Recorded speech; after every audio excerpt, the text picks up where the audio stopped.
Okay, good afternoon, and thanks very much for inviting me to talk. I chose this topic, Glenn said please choose a title, so I thought, why iRecord?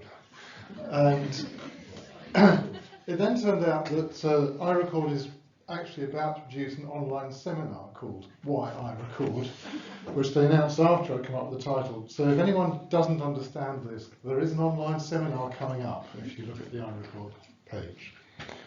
As mentioned, I'm the county moth recorder for Kincardineshire and butterfly verifier, as Glenn mentioned, for Kincardineshire and North Aberdeenshire.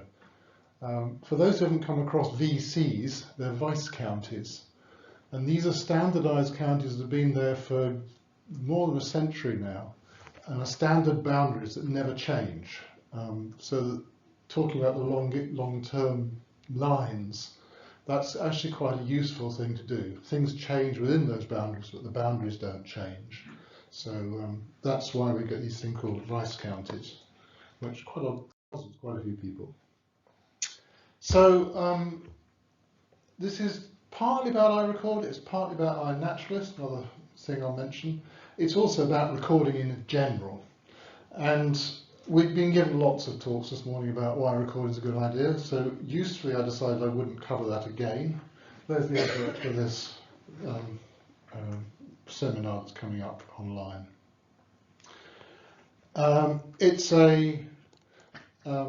iRecord is designed and managed by CEH and with the Biological Record Centre that's part of it. And it's on behalf of quite a wider group of UK organisations. And a lot of recording schemes are now being encouraged to sort of piggyback onto it. So you've got a standard format for recording, but you can record anything on it. I'm going to talk mostly about moths and butterflies, but this applies to any other group you can think of. It's available online, in other words, on your computer at home, but also as an app. I personally dislike the app rather a lot. I think that needs to improve. I'll cover it briefly in my talk, but the online one is what I'm going to cover most. There's another one, because it's got an eye at the front, a bit like Apple and so on. It's called iNaturalist. This one is a global thing. It's an initiative of two American organisations. You may have come across one if you read the National Geographic. It also is available online as an app. There is an agreement that the iNaturalist records come across to iRecord, so that if you record using this system, it comes to iRecord. There's a few snags in there which I'll try and cover, but I don't like so much. So how the two work, they're slightly different. iRecord, and I'll get round to how you do it. You put a record in, it's verified by selected experts. I have that job, as I mentioned earlier, for some of the Lepidoptera. Mark Young does some for the micros. I think he spends his entire time looking at micro moths, to be honest. And then it becomes available for a wide range of uses.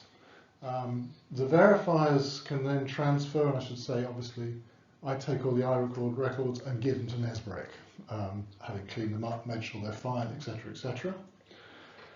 iNaturalist works much more based on mobile phones. It likes a photograph. You record your observations as shown here.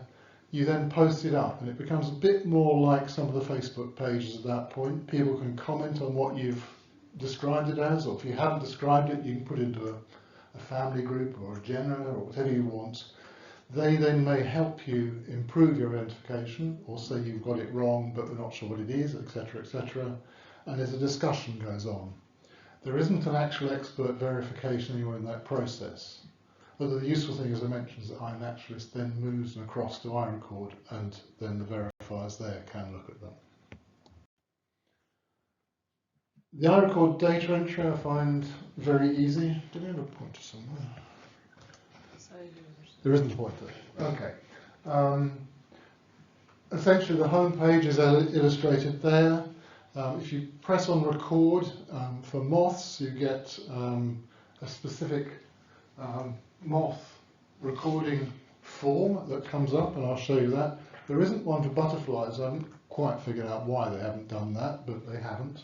But there's a general one too, so you can either put a casual record in, or if you've been out and about and you've got a list, you can put them all in as well that way. And that's just to illustrate the various species group forms, and you can see the moths have come up there. After you press that, you get this dedicated entry form. So going back to the what, where, who, when, 4 Ws, they're asking you these questions. So what did you see actually includes the when, the who, and there's actually a sampling method required there because people quite like that too. So put in the when. And this was one of some of the catch from earlier in the week that I got at home. You can challenge yourself to identify the moths if you wish. Then you get the when, having put that in, and you'll see my name has been put up there automatically as the who. It's asking for what did you use to catch. And then at the bottom you get a table which you can enter. Typically you could type the first part of the name, in this case common Quaker, and the full name comes up along with the Latin name beside it. It also asks, and this is really quite important for this group of species, whether it's a larva, adult, mine, whatever, and you have to put something in that box, otherwise it won't allow you to continue. If you happen to know the sex, which you can tell with some moths, you can have that too. So that's that bit, that's the adult. And then if you want to add a photograph, and that's very helpful if you're not quite sure what it is, or you have found something which you think is very interesting, you can post that there, and then the verifier can look at the photograph later. The where it was, again, we've had this discussion about locations. In my situation, this is my home. It's already built in there, it remembers me from time to time, but you get a little map in the bottom corner there, and you can move that map around, you can zoom in, zoom out, you can find exactly where it was. You can either have a map or, as you can see here, the Google Earth photograph. So you can track down exactly where.